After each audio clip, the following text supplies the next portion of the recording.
میں اپنے والدین کی اکلوتی ہی اولاد تھا۔ وہ مجھ سے بہت زیادہ محبت کرتے تھے، میری ہر خواہش پر آمین کہتے تھے، مجھ پر جان جھڑکتے تھے۔ پڑھائی کا ہر سال مکمل ہونے کے بعد وہ مجھے کچھ نہ کچھ انعام میں دیتے تھے، اور کوئی ایسی چیز جو مجھے بے حد پسند آتی تھی۔ اب میں اپنی گریجویشن مکمل کر رہا تھا، اور میری نظریں اور میرا دل بس اسی اسپورٹس کار پر اٹک گئے تھے۔ اب میں دن رات اسی اسپورٹس کار کے خواب دیکھا کرتا تھا۔ جب بھی ابو کے پاس بیٹھتا میں اسی کے گن گاتا، اسپورٹس کار کی تعریفیں کرتا اور انہیں بتاتا کہ یہ کار مجھے بے حد پسند ہے، میرا دل کرتا ہے کہ میں آج ہی اسے خرید لوں۔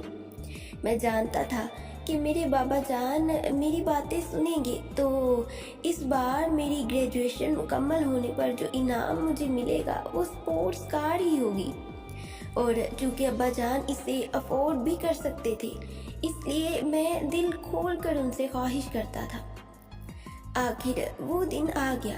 آج میری گریجویشن مکمل ہو گئی تھی اور مجھے ایک اچھی جگہ پر نوکری بھی مل گئی تھی۔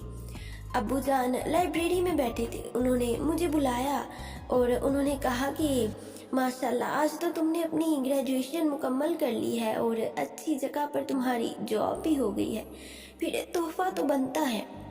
اسی وقت میرے دل نے گواہی دی کہ آج میرا وہ خواب بھی پورا ہو گیا ہے۔ ہمیشہ کی طرح میرے بابا جان نے آج بھی میرا یہ خواب پورا کر دیا ہے، اب وہ مجھے اسپورٹس کار ہی دیں گے۔ اسی لمحے ابو جان نے میرے سامنے ایک کتاب رکھی اور کہا کہ یہ تمہارا تحفہ ہے۔ میں نے اس کتاب کو ہاتھ میں لیا، وہ قرآن پاک تھا۔ میں نے کہا کہ ابو جان کیا آپ میرے ساتھ مذاق کر رہے ہیں؟ میں غصے میں آ گیا۔ انہوں نے کہا کہ نہیں میرے پیارے بیٹے، یہ تمہارا تحفہ ہے، تم اسے کھول کر تو دیکھو۔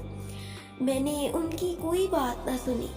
میں نے کہا کہ کیا آپ ایک روحانی کتاب مجھے تحفے میں دے رہے ہیں؟ کیا یہ میرا تحفہ ہے جو کہ اس گھر میں پہلے سے ہی موجود ہے؟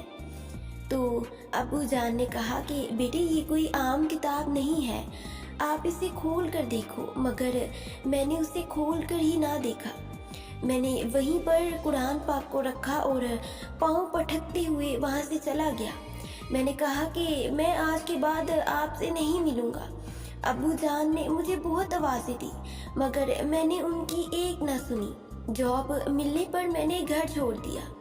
اس بات پر میں بہت ہی ناراض ہوا کہ ابو جان نے مجھے اسپورٹس کار نہیں لے کر دی، انہوں نے میری خواہش کو پورا نہیں کیا۔ مجھے ان پر بہت ہی زیادہ غصہ تھا، اور وہ غصہ ٹھنڈا ہونے کا نام ہی نہیں لے رہا تھا۔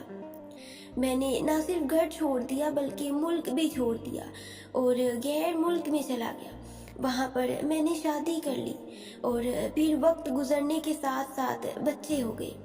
ایک دن مجھے خیال آیا کہ میں نے غلط کیا ہے، وہ صرف ایک کار ہی تو تھی۔ میں نے اتنا عرصہ اپنے باپ کی جدائی میں گزار دیا۔ یہ سوچ کر میں اپنے ملک واپس آ گیا۔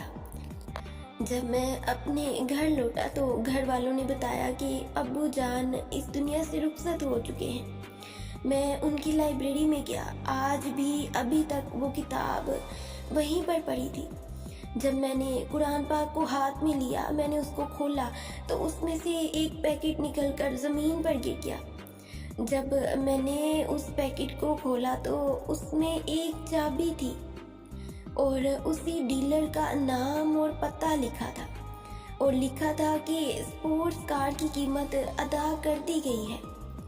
جب مجھے پتہ چلا کہ یہ وہی اسپورٹس کار تھی جو میں لینے کے لیے تڑپ رہا تھا، میری آنکھوں سے آنسو جاری ہو گئے کہ یہ میں نے کیا کر دیا۔